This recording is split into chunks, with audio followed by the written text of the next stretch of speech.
Taib, kalau ada yang berkata, tetapi Ustadz, hati saya tenang ketika dengar musik. Ya akhi, itulah jeratan syaitan. La uzayyinanna lahum. Dia akan mengindah-indahkan kepada kita sesuatu yang Allah haramkan. Tetapi kalau baca Al-Quran, dibuat oleh dia sugesti, nggak tenang hati kita. Padahal kalau kita akan terus-menerus membaca Al-Quran dengan hati yang ikhlas, pasti akan menenangkan hati kita. Karena Allah yang menyatakan, ala bidzikrillahi tatma'innul qulub.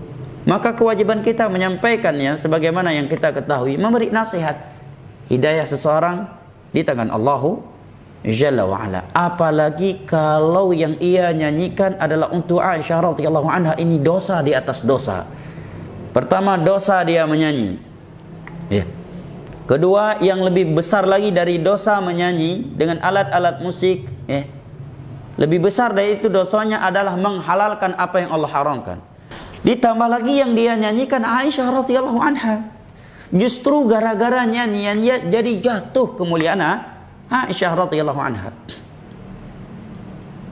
Sungguh tiada yang lebih cinta kepada Aisyah radhiyallahu anha daripada Rasulullah sallallahu alaihi wasallam. Kemudian, ya, para sahabatnya, juga kedua orang tuanya, para tabi'in, tabi'ut tabi'in, 4 imam mazhab. Kenapa 4 imam mazhab? Imam Syafi'i yang pakai gitar 3 geng lagu ya Aisyah, ya Aisyah.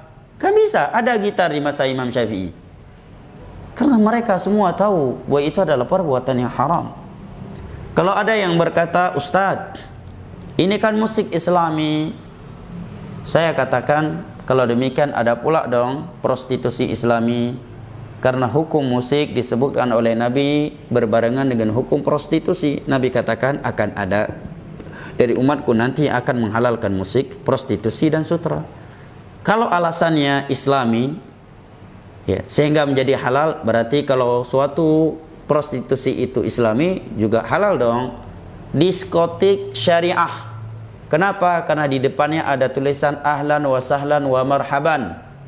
Ya, kemudian di dalamnya ditulis setelah pulang dari dugem, jangan lupa sholat ya bro, jangan lupa tahajud malam ini, jangan lupa berbakti ke orang tua, jangan lupa sedekah.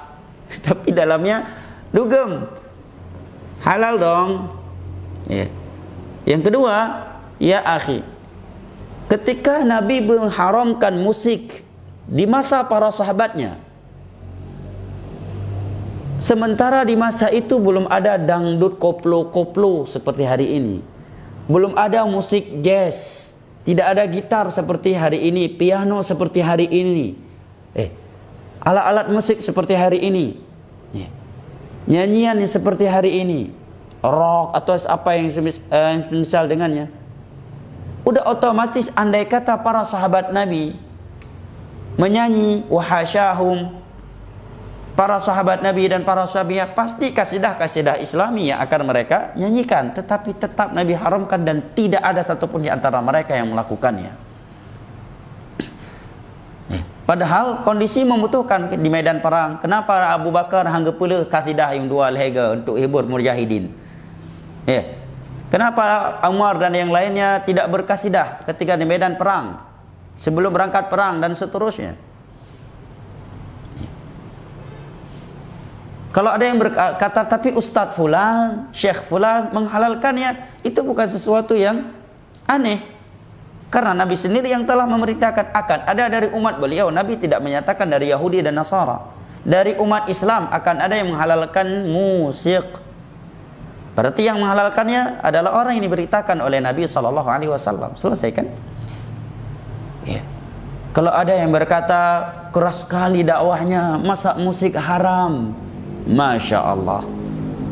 Ya, Anda menuduh Allah dan Rasulnya keras, karena Allah dan Rasulnya lah yang mengharamkan musik. Anda ingin menuduh para sahabat Nabi keras karena mereka sepakat haramnya musik, bahkan mereka bersumpah haramnya musik. Anda ingin menuduh para tabi'in, tabi'ut tabi'in dan 4 imam mazhab yang sepakat musik itu haram, dan Anda yang lebih hikmah daripada mereka, wahai ustadz,